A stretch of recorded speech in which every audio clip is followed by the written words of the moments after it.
Bismillahirrahmanirrahim. Rabbi shrah li sadri wa yassir li amri wahlul 'uqdatam min lisani yafqahu qawli. Assalamualaikum sobat KSWI. Jumpa lagi kita di pekan rutin kajian KSWI. BTW, gimana kabarnya nih? Semoga kalian senantiasa dalam lindungan Allah Subhanahu wa taala. Alhamdulillah, segala puji bagi Allah yang telah memberikan nikmat sehat, nikmat kesempatan, sehingga kita masih dipertemukan dalam forum KSWI ini.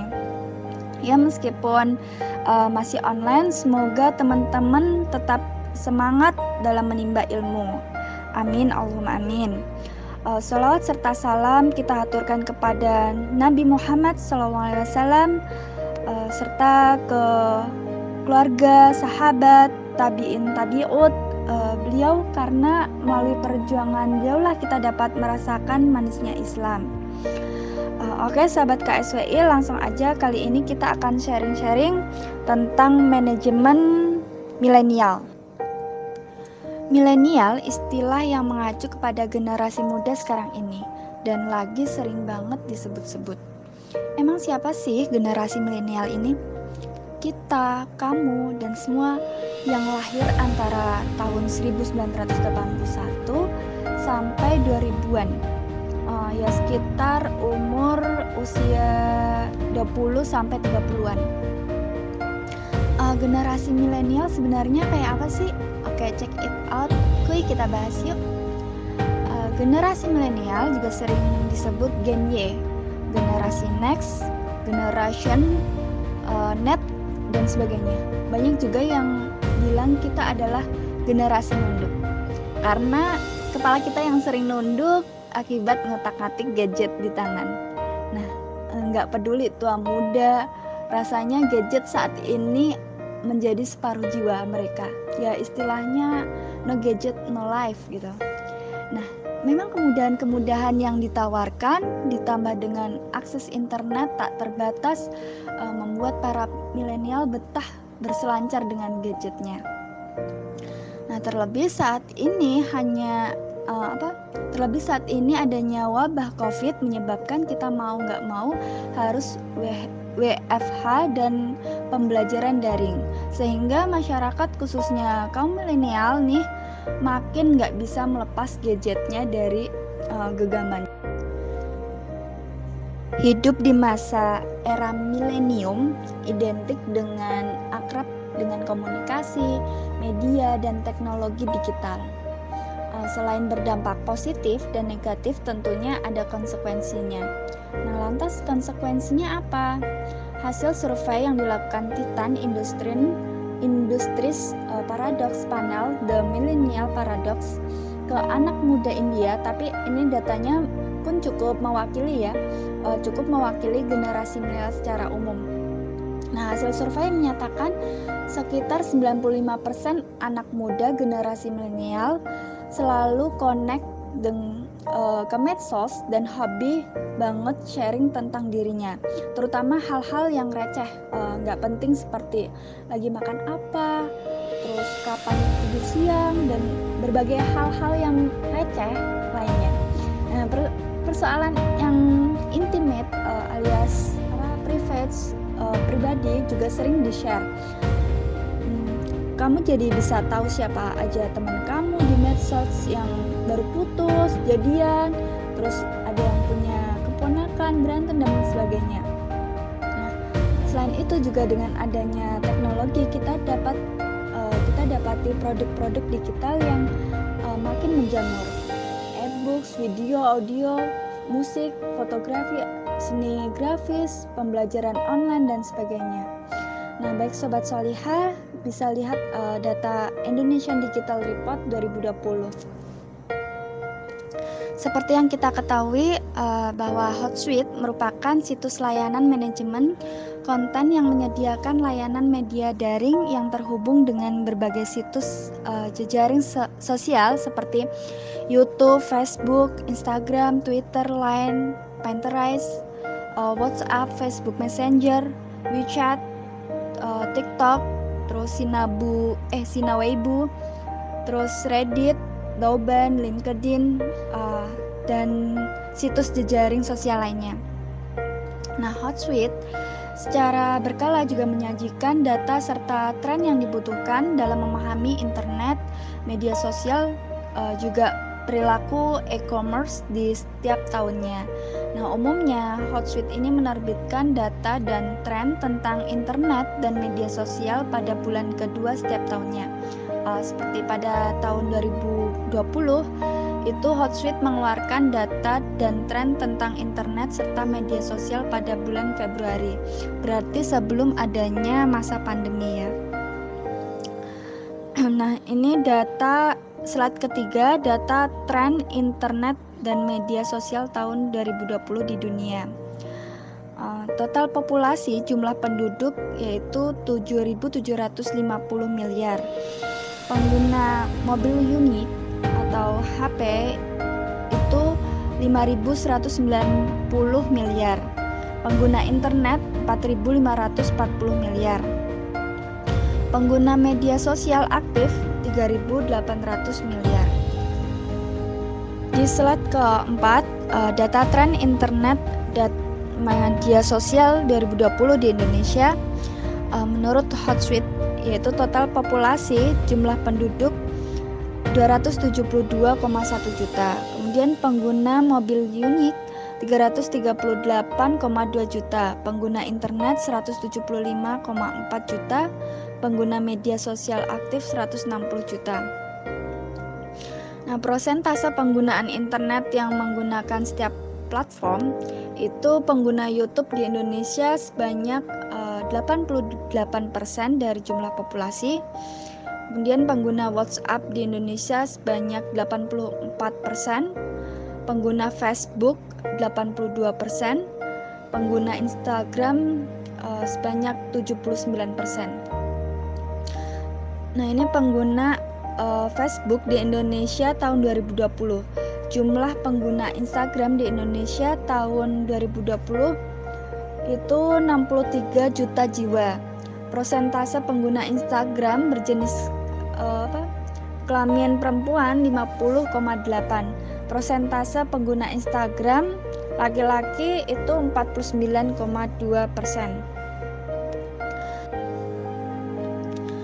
Menurut data Hootsuite, dalam mengakses media, pengguna di Indonesia menghabiskan waktu yang bervariasi.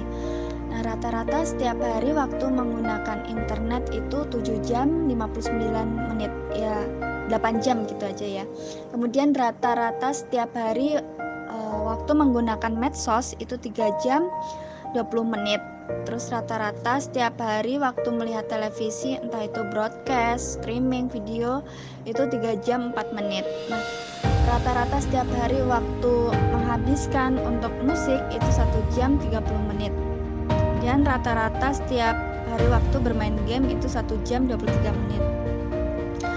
Begitu pula menurut data yang dihimpun oleh tim riset Tirta ID, pengeluaran terbesar generasi milenial mengalir ke restoran. Nah, maklum ya, rasanya belum afdol gitu bagi kaum milenial kalau belum nongkrong dan berfast foto gitu, selfie cantik di tempat-tempat yang instagramable. Nah, pengalaman makan makanan yang enak dengan tampilan unik juga menjadi sensasi tersendiri bagi para milenial. Nah, perlu diketahui milenial merupakan generasi mobile yang aktif berpergian dan jarang berada di rumah. Maka tak heran banyak sekali yang memilih untuk makan di luar. Terlebih apalagi hal ini didukung dengan berbagai macam promo yang ditawarkan oleh beragam e-payment. Nah, diikuti oleh pengeluaran yang terbesar kedua yakni bahan makanan, lalu hobi dan baju di posisi yang ketiga. Kemudian di posisi keempat itu terdapat pengeluaran lain-lain yang mencakup biaya hiburan seperti gadget elektronik, bioskop, konser, traveling, dan clubbing. Nah, terakhir baru dihabiskan untuk bahan bakar keperluan rumah dan obat-obatan. Nah, hal ini menunjukkan bahwa milenial lebih banyak mengeluarkan uang pada hal-hal yang bersifat jangka pendek dibandingkan jangka panjang seperti asuransi, investasi, dan tabungan. Perilaku konsumsi milenial ini menunjukkan bahwa mereka lebih bersifat experience oriented dibandingkan asset oriented. Nah, dari data Hootsuite maupun Tirta IT ini bisa kita garis bawahi bahwasannya waktu milenial banyak dihabiskan untuk hiburan saja. Setelah saya menyampaikan hasil dari data tadi ya, menurut teman-teman ini masalah bukan? Ya masalah. Kita seorang muslim dianjurkan agar mengisi waktu kita dengan hal-hal yang positif dan bermanfaat. Apabila tidak, maka kita pasti akan mengisi waktu kita dengan hal-hal yang sia-sia atau bahkan hal yang negatif. Nah, Ibnu Qayyim al-Jauziyah rahimahullah menyebutkan sebuah kaidah emas, yaitu jika dirimu tidak disibukkan dengan hal-hal yang baik, pasti akan disibukkan dengan hal-hal yang batil. Meskipun hukum hiburan itu mubah, artinya boleh dilakukan dengan mengambil sedikit, namun sebagai seorang muslim yang termasuk kebaikan bagi dirinya adalah meninggalkan hal-hal yang tidak bermanfaat bagi dirinya, baik di dunia maupun di akhirat. Sedangkan hiburan yang dilakukan umumnya tidak bermanfaat. Rasulullah SAW bersabda, min husni islamil mar'i tarkuhu ma la yu'ni. Di antara tanda kebaikan dalam Islam seseorang adalah meninggalkan hal yang tidak bermanfaat baginya. Hadis riwayat Ahmad dan Tirmizi. Nonton drakor, traveling, clubbing, shopping hanya untuk diposting, berburu like dan follower, itu hanya menyanyiakan waktu, berarti tidak menghargai waktu yang sangat berharga. Allah Ta'ala bersumpah dalam Al-Quran dengan menggunakan waktu beberapa kali dan beberapa surat Al-Quran. Misalnya, wal ashr, demi masa, wal duha, demi waktu duha, wal lail, demi waktu malam, dan lain-lain. Hal ini menunjukkan bahwa waktu ini sangat penting dan kita harus menyadari betul hal ini. Sedangkan manusia secara umum lalai akan hal ini.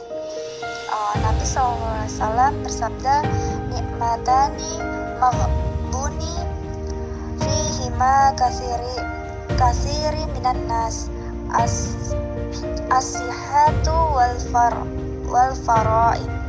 Ada dua kenikmatan yang banyak manusia tertipu, yaitu nikmat sehat dan waktu senggang. Hadis riwayat Bukhari. Pepatah Arab yang menggambarkan pentingnya waktu adalah nafas yang tidak mungkin akan kembali. Orang sukses dunia akhirat akan sangat menyesal jika waktunya terbuang percuma tanpa manfaat dan faidah.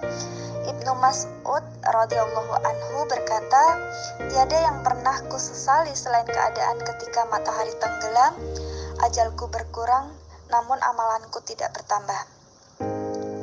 Mereka juga pelit dengan waktu mereka. Hasan al-Basri rahimakumullah berkata, aku menjumpai beberapa kaum, salah satu dari mereka lebih pelit terhadap umurnya daripada dirham atau harta mereka. Hendaknya kita mengisi waktu kita dengan hal-hal yang positif dan bermanfaat. Tugas kita sangat banyak, sedangkan waktu ini sangat sedikit. Tidak layak bagi seorang muslim menghabiskan waktu yang sangat berharga dengan hiburan-hiburan yang tidak bermanfaat. Nah, kalau teman-teman sepakat bahwa itu adalah masalah, maka teman-teman juga harus tahu penyebab dan solusinya. Seperti yang saya sampaikan sebelumnya ya, bahwa media digital memiliki sisi positif dan negatif dalam mempengaruhi perkembangan generasi. Terutama media digital juga memiliki peran strategis sebagai sarana untuk merusak generasi. Nah, mudahnya akses internet yang tanpa batas memberikan ruang kebebasan bagi pengguna, terutama bagi anak-anak dan remaja. Tayangan konten pornografi dan video porno yang tersebar dengan sangat mudah diakses siapa saja membuat pengguna internet menggunakan internet yang mengarah pada tindakan asusila Maraknya LGBT dan pergaulan bebas di kalangan remaja pun makin meningkat. Kasus terkini yang bikin gempar dunia maya beberapa waktu yang lalu tentang terungkapnya chat mesum beberapa remaja dalam grup WhatsApp All Stars, di mana anggota grup tersebut berbagi tayangan video porno bahkan menjurus ke arah untuk melakukan perzinaan. Kekerasan dan kekejaman yang disajikan dalam bentuk game online berbasis internet pun tak kalah merusak karakter dan fitrah bagi anak-anak dan remaja. Tak sedikit mereka yang mengikuti games di dunia maya melakukan kekerasan di dunia nyata karena terinspirasi adegan dalam game online. Emang sih paham sekularisme, kapitalisme saat ini telah menjadikan generasi zaman now memiliki kebebasan tanpa batas, bahkan kebablasan. Dalam ide sekularisme yang paling menonjol, bahkan paradigma paling mendasar dalam paham ini adalah adanya pemisahan agama dari kehidupan, sehingga dalam pandangan ide ini peranan agama tidak memiliki peran penting dalam kehidupan. Maka tak aneh kelakuan generasi remaja zaman now amat jauh dari nilai-nilai agama Islam. Nah, dalam sistem sekularisme kapitalisme, media merupakan alat yang paling strategis untuk melakukan penyebaran nilai-nilai dan gaya hidup bebas ala barat. Tak mengherankan racun liberalisme yang mereka sebarkan ke tengah-tengah kaum muslimin melalui media ini amat mudah mempengaruhi peradaban manusia. Bahkan media digital menjadi mesin perusak paling ampuh untuk merusak bahkan menghancurkan generasi. Bermedia sosial sudah menjadi kebutuhan sebagian besar orang, tentunya termasuk kita. Di masa pandemi semacam ini ada banyak kemudahan yang ditawarkan media sosial, mulai dari pembelajaran, perkuliahan, jual beli produk, atau hanya sekedar menjaga relationship dan mengetahui aktivitas keluarga yang jauh serta teman-teman. Nah, ini poin yang terakhir ini menjadi salah satu aktivitas yang paling banyak dilakukan pengguna media sosial. Sebagian besar orang sering menghabiskan waktu hanya untuk sekedar melihat aktivitas orang lain di media sosial. Ya, bahasa kerennya adalah stalking gitu. Nah, sayangnya media sosial kerap menimbulkan berbagai masalah termasuk kecanduan. Di luar sana ada banyak orang yang terlalu ketergantungan dengan media sosial. Bahkan hidup akan terasa kosong tanpa online. Bukan hanya merugikan dan menghasilkan sebagian besar waktu mereka yang sangat berharga, melainkan hal ini bisa berdampak buruk bagi diri mereka sendiri. Nah, itu semua karena tidak memanajemen diri dan tidak paham tujuan aktivitasnya. Solusinya apa? Nah, dalam Islam, media massa sebagai sarana dakwah yang seharusnya menjadi sarana penting bagi negara untuk mengedukasi masyarakat dan berfungsi untuk membangun masyarakat Islam yang kokoh. Media menjadi alat konstruktif untuk memelihara identitas keislaman masyarakat dengan menjaga dan melindungi generasi dari pengaruh sistem yang rusak, melarang unsur hiburan atau entertainment yang tidak sehat dan tidak islami.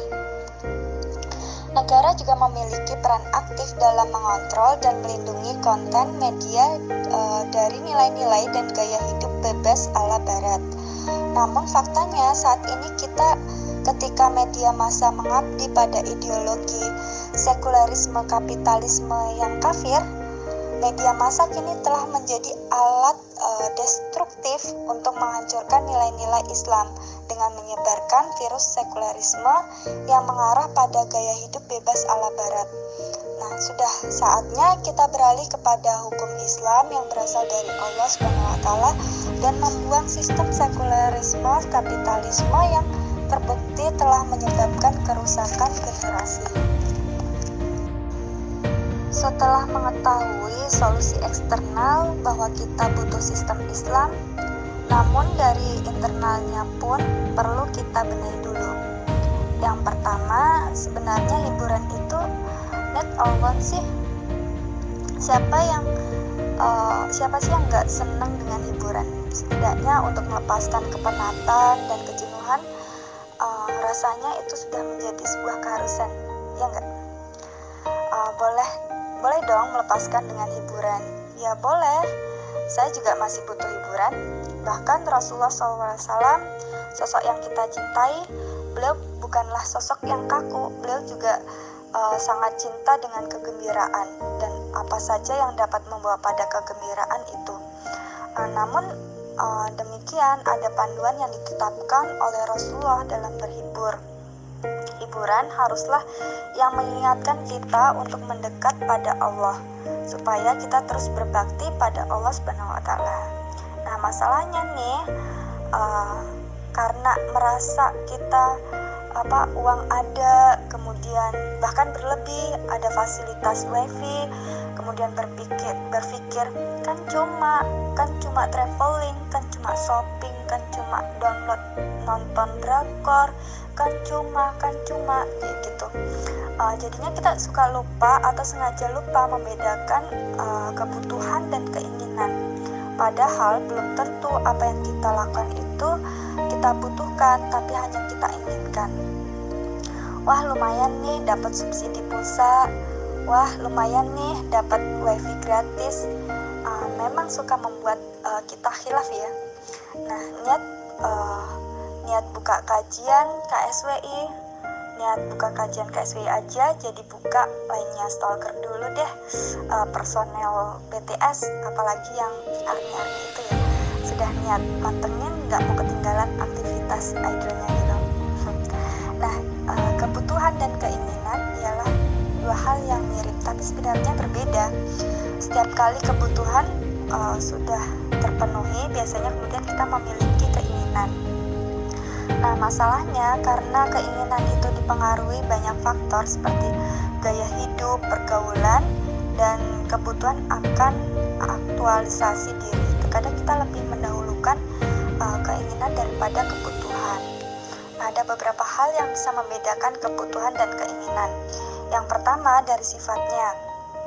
Kebutuhan itu sifatnya objektif, karena semua orang punya kebutuhan dasar yang sama. Sementara itu, keinginan bersifat subjektif, karena keinginan setiap orang itu bisa berbeda-beda, tergantung pada gaya hidup, pendapatan, kemudian pola pikirnya. Semakin tinggi gaya hidup, pendapatan, dan pola pikir seseorang, biasanya semakin banyak pula keinginannya. Punya pakaian itu kebutuhan, pakai pakaian sesuai syariat itu kewajiban, tapi punya pakaian hasil rancangan desainer, misalnya Alexander McQueen gitu ya, itu keinginan. Nah, sekarang paham kan teman-teman antara keinginan dan kebutuhan?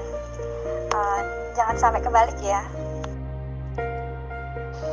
Seorang muslim sejatinya makhluk yang diciptakan Allah semata untuk mengabdi kepada Allah, dan di akhirat akan dimintai pertanggungjawaban apa yang telah dilakukan di dunia. Bagi setiap muslim, setelah kalimat syahadat yang diikrarkan, maka konsekuensi selanjutnya adalah menjadi muslim yang utuh.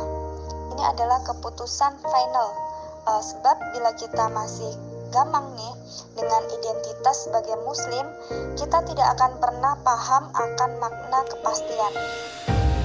kepastian hari akhir, kepastian negeri akhirat, atau kepastian akan janji-janji Allah.